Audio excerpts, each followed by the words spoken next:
Hello, तर हा होता 1 kg स्ट्रॉबेरी फ्लेवर केक, ज्याच्यामध्ये तुम्ही बघितलंच असेल स्टार्टिंगला बेस कट करायच्या आधी की तो किती स्पॉन्जी झाला होता. त्याच्यानंतर मी त्याला 3 लेयर्समध्ये कट करून घेतलं, कारण मला केकला हाईट हवी होती आणि कस्टमरलाही हाईट हवी होती केकला.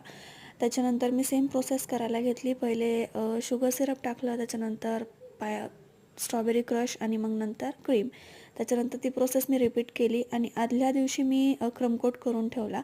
आणि तुम्ही जर घरी केक बनवत असाल तर तुम्ही एकदा ट्राय करून नक्कीच बघा की कोट केल्यानंतर नेक्स्ट डे जेव्हा आपण फिनिशिंग करतो तर फिनिशिंग खूप सुंदर येते केकला, जे तुम्हाला लास्टला दिसेलच की केक खूप सुंदर झाला होता.